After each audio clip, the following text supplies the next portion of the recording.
नमस्कार दोस्तों, मैं विनय शर्मा अपने चैनल में आप सभी का बहुत बहुत स्वागत करता हूं और आशा करता हूं कि आप सब स्वस्थ होंगे, मस्त होंगे। दोस्तों, मकर लग्न और मकर राशि वालों के लिए जुलाई का महीना कैसा जाएगा, आइए ये जानने की कोशिश करते हैं। शनि इस महीने 12 तारीख को फिर से वक्री होके वापस आपकी राशि में यानी मकर राशि में आपके लग्न में पहुंच जाएगी। यानी शनि अब फिर से ये चाहते हैं कि आप खुद के ऊपर ध्यान दें। शनि मेहनत के कारक हैं, परिश्रम के कारक हैं और चाहते हैं कि आप खुद के ऊपर थोड़ी मेहनत करें, थोड़ा परिश्रम करें, एक्सरसाइज करें, ध्यान करें, प्राणायाम करें और जीवन से संबंधित हर चीज़ों को लेके जागरूक होने की ज़रूरत है। बस शनि इतना ही चाहते हैं। शनि कुंभ राशि में चले गए थे पहले, निश्चित ही कुंभ राशि के शनि पैसे को लेकर थोड़ी दिक्कत दे रहे होंगे आपको, उसमें अभी आपको थोड़ी राहत मिल जाएगी जब तक वापस शनि मकर राशि में आ गए हैं। फिर जब कुंभ में जाएंगे तब फिर हम उसकी बात करेंगे। फिलहाल धन के स्वामी शनि आपके लग्न में आ गए हैं, यानी जो भी धन आपके पास इस महीने आएगा वो आपसे ही आएगा, आपके पराक्रम से आएगा, आपके होने से आएगा। अपने आप को सामने करिए, अपनी ब्रांडिंग करिए, अपनी पहचान बनाइए, थोड़ा फोकस इन बातों को लेके करिए। आप देखेंगे कि आपका पैसा वहीं से आएगा, यानी माध्यम आप बनेंगे। या फिर आप कुछ ऐसे काम करते हैं जहां पर आपकी उपस्थिति अनिवार्य है, यानी आप ही सामने होते हैं। लाइक है, आप कोई कलाकार हैं, आप फिल्मों में काम करते हैं, टीवी में काम करते हैं, एज ए एक्टर काम करते हैं, एज ए एंकरिंग आप कोई काम करते हैं टीवी में, वीडियो में, जहां आप खुद सामने दिखाई देते हैं, तो निश्चित ही पैसा भरपूर वहां से आएगा, आपके माध्यम से आएगा। आप जहां से भी जुड़े हैं वहां से आएगा। साहस और पराक्रम के भाव में बृहस्पति स्वराशि के होके बैठे हैं। बृहस्पति शुभ ग्रह हैं, पॉजिटिव ग्रह हैं, ईश्वर के मदद के कारक ग्रह होते हैं, भाग्य के कारक ग्रह बृहस्पति होते हैं। आपके साहस और पराक्रम को ईश्वरी मदद मिलेगी, शुभता की ओर आपके साहस पराक्रम बढ़ेंगे। जो आप करेंगे वो अच्छी दिशा में करेंगे, अच्छी सोच समझ के साथ करेंगे, साहस पराक्रम आपका बढ़ेगा। अगर आप तीसरे भाव के काम करते हैं, जैसे आप ट्रेवल्स का बिजनेस करते हैं, साहस से संबंधित, अगर आप पुलिस में हैं, मिलिट्री में हैं, फायर डिपार्टमेंट में हैं, कमीशन का काम करते हैं, दलाली का काम करते हैं, एजेंसी लाइन का काम अगर आप करते हैं, इंटरनेट से जुड़ के आप किसी भी प्रकार का काम करते हैं, मार्केटिंग का काम करते हैं, ये सारे फील्ड तीसरे भाव के हैं। अच्छे फल आएंगे, बढ़ जाएंगे सारे फल, आप बहुत अच्छा महसूस करेंगे। चौथे भाव की बात करते हैं, आपके सुख के भाव की, मकान के भाव के, वाहन के भाव की। वहाँ पर आपके राहु बैठे हुए हैं और इस महीने मंगल भी आ जाएंगे। तो मंगल लड़ाई झगड़े के कारक होते हैं, साहस पराक्रम के कारक होते हैं। और वहाँ पर राहु अनैतिक ग्रह हैं, गड़बड़ के कारक ग्रह हैं, चीज़ों को विस्तार देते हैं। बृहस्पति से भी कहीं ज़्यादा चीज़ों को फैलाते हैं, विस्तार देते हैं, अनलिमिटेड। बृहस्पति का विस्तार लिमिटेड होता है, राहु का विस्तार अनलिमिटेड होता है। राहु आपको पागल बनाते हैं, जिद्दी बनाते हैं। तो निश्चित ही इस महीने आप घर बनाने को लेके या घर लेने को होके या फिर आप घर के रिनोवेशन को लेके आप बहुत हद तक आप में साहस पराक्रम बढ़ सकता है। वाहन आदि को लेके आप में जिद आ सकती है, वाहन आदि के काम को आप सोचेंगे कि मैं करूँगा। और चूँकि राहु पागलपंती के कारक हैं, बेसिकली जो चीज़ चाहिए तो चाहिए, और मंगल तो है ही साहस के कारक, लड़ाई झगड़े तीन तूफान के कारक। तो ये समय ऐसा है कि आप घर के सुख के लिए, मकान के लिए, गाड़ी के लिए आप थोड़े से पागल बन सकते हैं, साहसी बन सकते हैं और किसी भी लिमिट में जाके अपनी इच्छा की पूर्ति करने की कोशिश आप कर सकते हैं। पंचम स्थान में आपके संतान के स्थान पे शुक्र 13 तारीख तक रहेंगे। शुक्र से प्रभावित होकर आपकी संतान भी थोड़ा सा भोग विलास या जिसे आप कहते हैं सुख वैभव, घूमने फिरने खाने पीने में 13 तारीख तक अपने आप को लगा सकती है, यूज़ कर सकती है। और अमूमन यही स्थिति आपके साथ भी रहेगी, क्योंकि शुक्र मौज मस्ती, घूमने फिरने, खाने पीने, कपड़े, जूते चप्पल सब चीज़ के शौकीन हैं, तो आपको भी शुक्र उस दिशा में लेके जाएंगे। 13 तारीख तक आपका भी माइंडसेट जो है घूमने फिरने में रहेगा। पंचम भाव प्रेम रोमांस का भी होता है, और शुक्र सहज ही प्रेम रोमांस के कारक ग्रह हैं, तो 13 तारीख तक आप उससे भी प्रभावित हो सकते हैं। आप थोड़ा सा रुझान आपका इस दिशा में हो सकता है। पंचम भाव कला का है, मनोरंजन जगत का है। किसी प्रकार के आप गीत, नृत्य, संगीत, चित्रकारी, पेंटिंग इससे जुड़े हुए हैं, तो शुक्र भी कला के कारक हैं, तो आप उसमें ज़्यादा ध्यान देंगे, कार्य आपका आगे बढ़ेगा। शुक्र नैसर्गिक वेल्थ के कारक हैं, यानी संपत्ति के कारक हैं, पैसे के कारक हैं, तो आपका कला जगत से आपको पैसा आ सकता है। अगर वो आप प्रोफेशनली अगर आप उस काम को करते हैं, तो बच्चों से जुड़ के अगर कोई काम आप करते हैं, टीचिंग से संबंधित अगर आप कोई काम करते हैं, पंचम भाव टीचिंग का भी होता है, एजुकेशन का होता है, बेसिकली एजुकेशन का होता है, तो एजुकेशन से जुड़ के भी अगर कोई काम करते हैं, तो भी आपको कुछ मात्रा में धन की प्राप्ति, वैभव की प्राप्ति, सुख की प्राप्ति हो सकती है। 13 तारीख के बाद यही शुक्र आपके छठे भाव में चले जाएंगे। आप अगर छठे भाव के काम करते हैं, नौकरी में हैं, चाहे वो प्राइवेट हो या सरकारी, किसी प्रकार की आप कंसल्टेंसी देते हैं, मैकेनिकल काम करते हैं, किसी भी प्रकार की सेवा के एवज में आप पैसे लेते हैं, जैसे आप लोहार हैं, बढ़ई हैं, मैकेनिक हैं, तो किसी प्रकार का काम करके आप अपनी सेवा के एवज में पैसे लेते हैं, तो छठे भाव से वो देखा जाता है।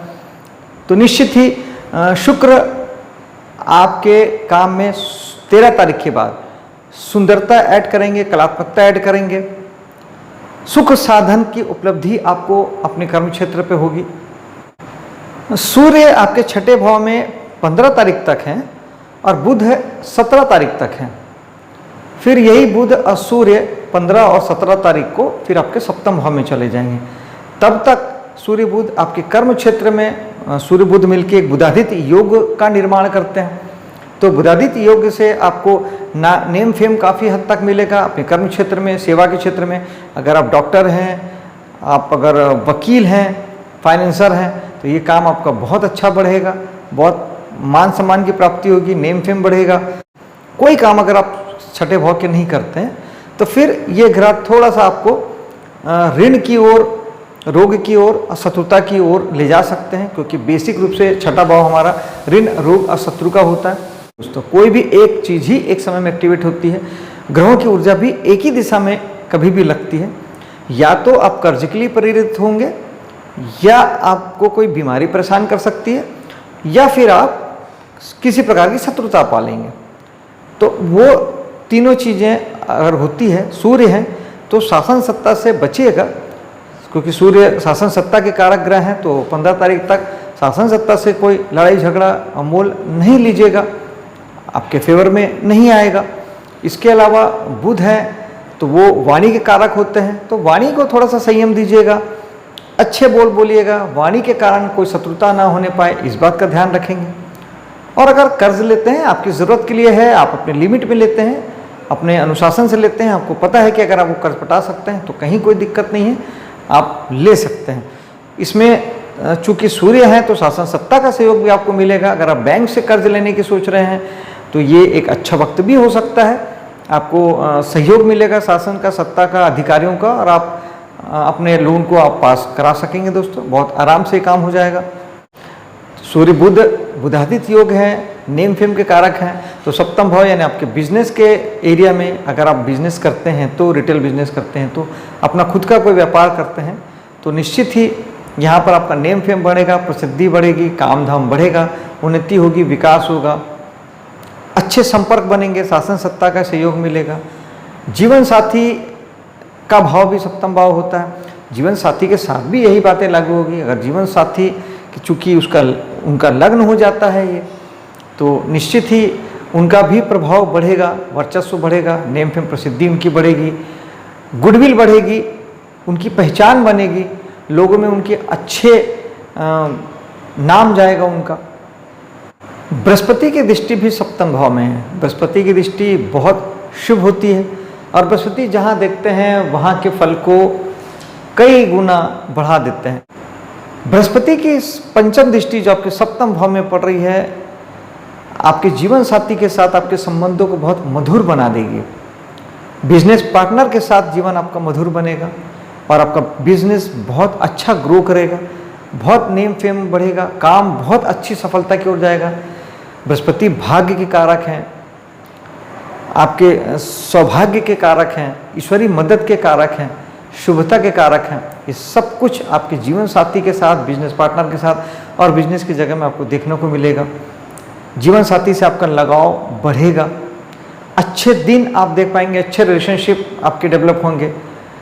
बृहस्पति अगर जिनकी शादी नहीं हुई है तो उनकी शादी भी करा सकते हैं। बृहस्पति की दृष्टि शुभ होती है, उस फल को बढ़ाएंगे।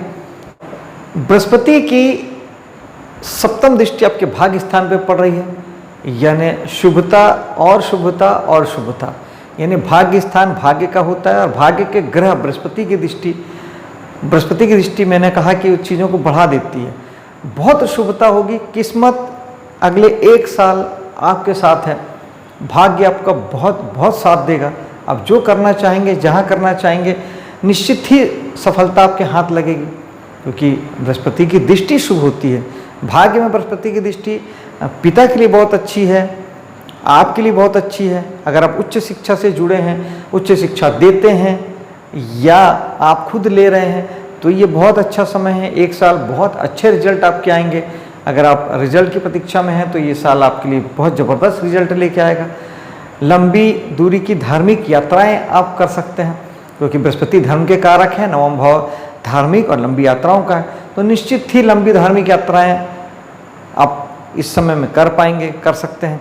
धर्म से जुड़ेंगे, धार्मिक आधारों से जुड़ेंगे, प्रवचन का काम आप अगर करते हैं, किसी प्रकार के धार्मिक संस्थानों से जुड़े हुए हैं, वो सब आपका बढ़ जाने वाला है, बहुत बढ़ने वाला है, बहुत अच्छे फल आपको आएंगे।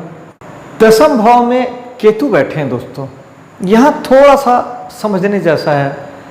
देखिए, राहु होते हैं भोग के कारक, केतु होते हैं योग के कारक। राहु भोगी है, केतु योगी है। तो केतु जहाँ भी बैठते हैं वो आपको योगी बनाने की ओर तत्पर करते हैं। उनका लक्ष्य रहता है कि आपको योगी बनाया जाए। अब योगी तो आप बनेंगे नहीं, क्योंकि आपकी समझ नहीं है, चेतना नहीं है। अगर उस दिशा में आप नहीं हैं तो आप योगी नहीं बन सकते। आप अगर संसारिक आदमी हैं तो फिर क्या होता है, फिर केतु जिस भाव में बैठे हैं वहाँ की चीज़ों से आपको पहले दुख देते हैं, फिर उन चीज़ों से आपको विरक्ति देंगे।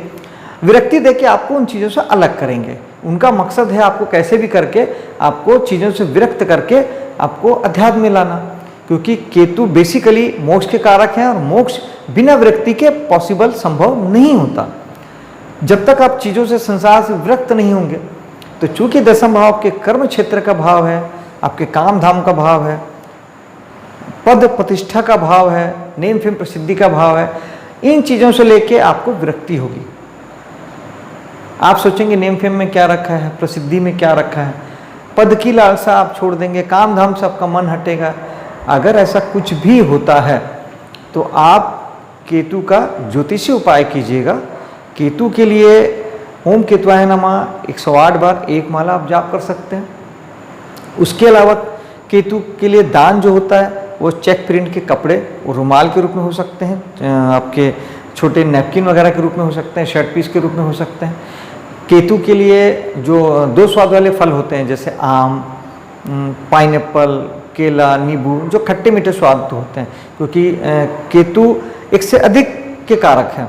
तो 1 से अधिक स्वाद तो बस खट्टा मीठा फलों में ही मिलेगा आपको। उसके दान आप उसके कर सकते हैं, गरीब को भी दे सकते हैं, मंदिर में भी कर सकते हैं। इससे आपके केतु का बहुत अच्छा उपाय हो जाएगा।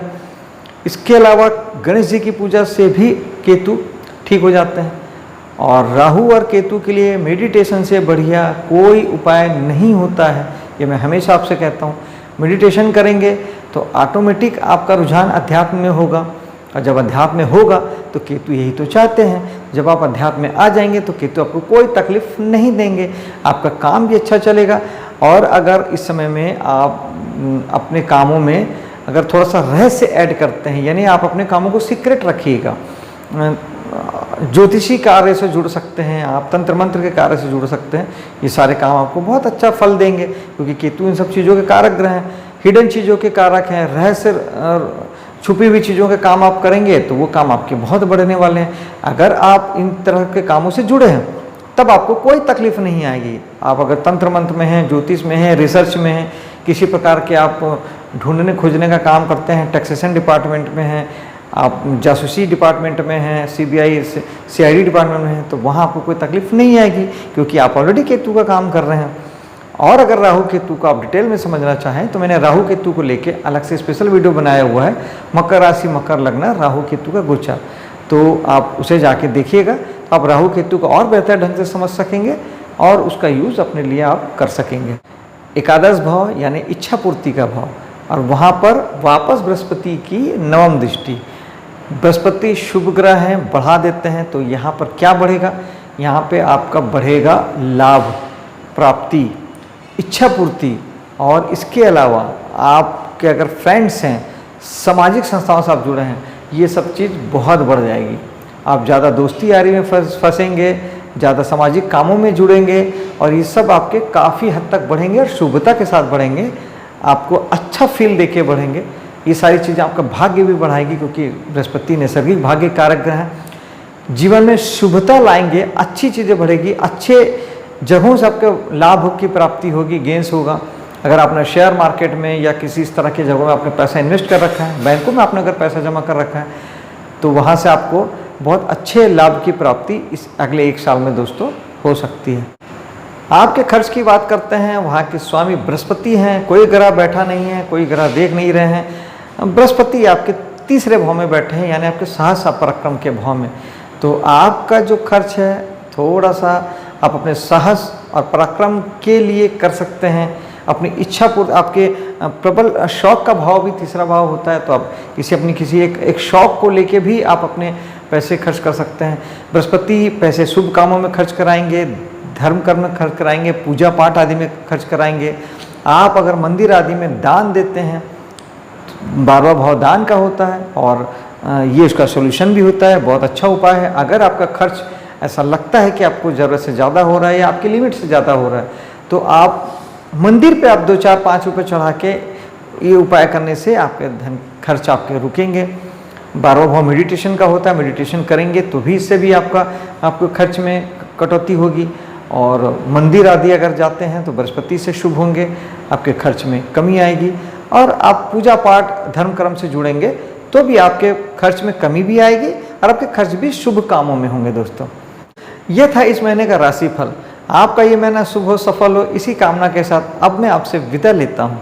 मेरे वीडियो को लाइक शेयर कीजिएगा, मेरे चैनल को सब्सक्राइब कीजिएगा। मिलता हूँ अगले वीडियो पे। जय हिंद।